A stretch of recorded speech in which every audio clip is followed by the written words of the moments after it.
एक बार जगत के लिए मर कर देखो और जगन्नाथ के लिए जिंदा रहकर देखो, मजा ना आए तो पैसे वापस।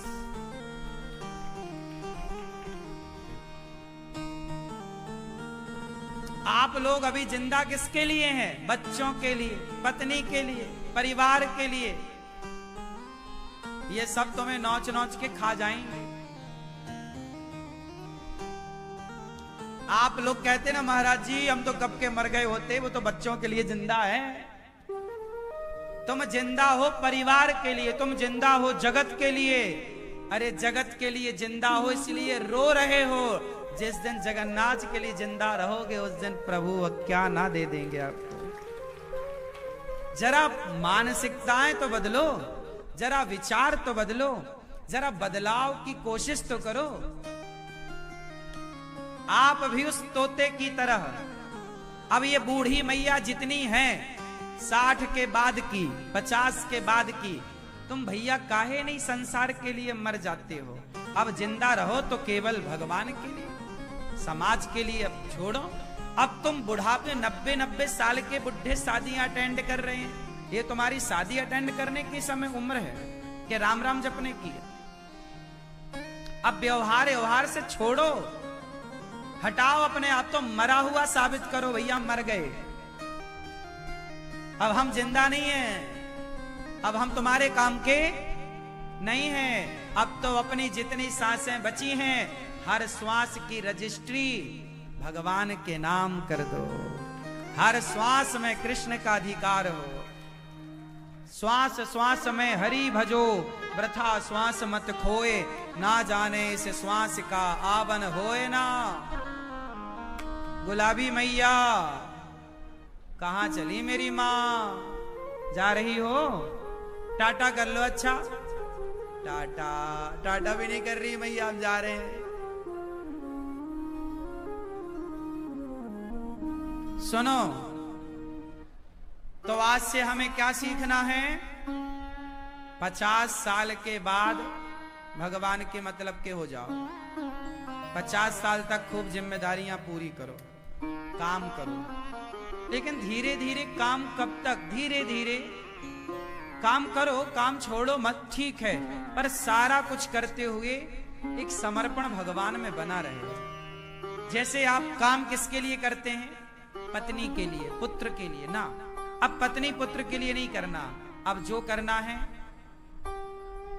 भगवान के लिए। हे प्रभु, ये आपका परिवार, ये आपके भक्त हैं, मैं इनकी सेवा कर रहा हूं, इस भाव से, इस मानसिकता से, ठीक है?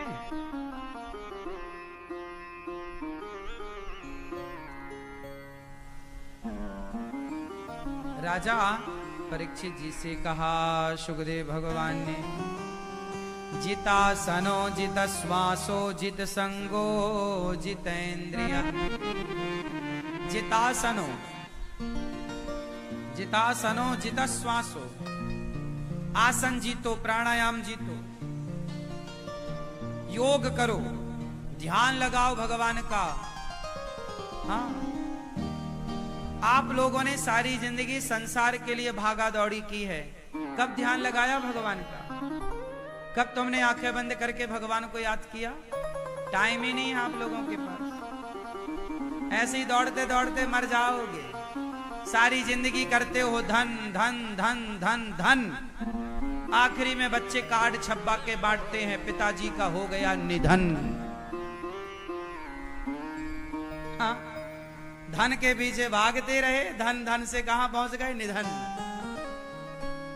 नी जुड़ जाएगा निधन, चुपचाप फिर जाओगे। हाँ, नसैनी में बांध के ले जाएंगे लोग तुम्हें। नहीं, एक दिन तो बंधना ही है, तो मरने के बाद तो बंध लेना ठीक से। अभी काहे बंधे हो? अभी तो मुक्त जियो।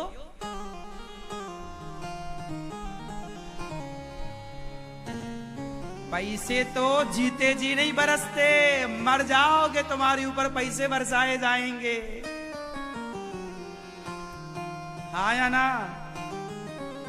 जीते जी आदमी पैसे के लिए भागता है और मर जाओगे उस दिन पैसे बरसेंगे। मुर्दे के ऊपर पैसे बरसाने की परंपरा है या नहीं? हाँ या ना? आप क्या बरसाते हैं भैया? भैया आप क्या मुर्दे के ऊपर पैसे बरसाते हैं ना? काहे बरसाते हैं? बोलो। आप चाहते हो हे लक्ष्मी माँ बरसो, हे भगवान ऐसी कृपा करो पैसे बरसने लग जाए। पैसे बरसाना चाहते हो तो मरना पड़ेगा। हाँ? क्योंकि मरने पर ही बरसता है। नहीं, लाई मखाना मुरमुरा ये सब मरने के बाद आदमी के ऊपर बरसाए जाते हैं, मुर्दे के ऊपर नहीं बरसाए जाते। बतासा, अच्छा मुर्दे के ऊपर ये लाई मखाना बतासा और ये मुरमुरा काहे बरसाते हैं? बताओ काहे बरसाते हैं? ऐसे ही नहीं है, ऐसे ही नहीं। हर चीज का हिंदू धर्म में कारण है सटीक। हर चीज का एक कारण है। कार्य हो रहा है तो कारण जरूर है। हर कार्य के पीछे कारण है, तुम्हें पता नहीं है वो अलग विषय है। क्यों पीले दादाजी मुर्दे के ऊपर लाई मखाने बरसाते हैं कि नहीं? काहे बरसाते हैं? नहीं पता? इसलिए बरसाते हैं। लाई मखाना बतासा मुरमुरा ये चारों का स्वभाव एक सा है। ये चारों फूले होते हैं।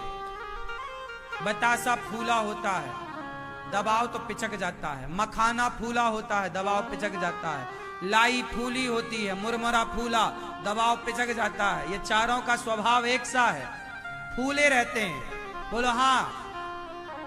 इसलिए मुर्दे के ऊपर बरसाकर दुनिया को मैसेज दिया जाता, देखो ये आदमी जब तक जिंदा था घमंड में फूला फूला घूमता था, आज मरा पड़ा पिचक गया लाई बतासे की तरह। तुम काहे फूले फूले घूम रहे हो? तुम इस घमंडी की तरह तुम ना फूले फूले घूमना, जैसे लाई बतासा पिचक गए बाद में ऐसे तुम पिचक जाओगे। ये पिचक गया, सारा घमंड धरा रह गया, पड़ा है। नहीं, आदमी जब तक जिंदा है ना घमंड है, मर जाने के बाद सारा घमंड खत्म। चलो जाओ शमशान चलो। कहां गए तुम्हारे गाड़ी बंगले कोठे? कहां गया तुम्हारा घमंड? इसलिए जिंदा होना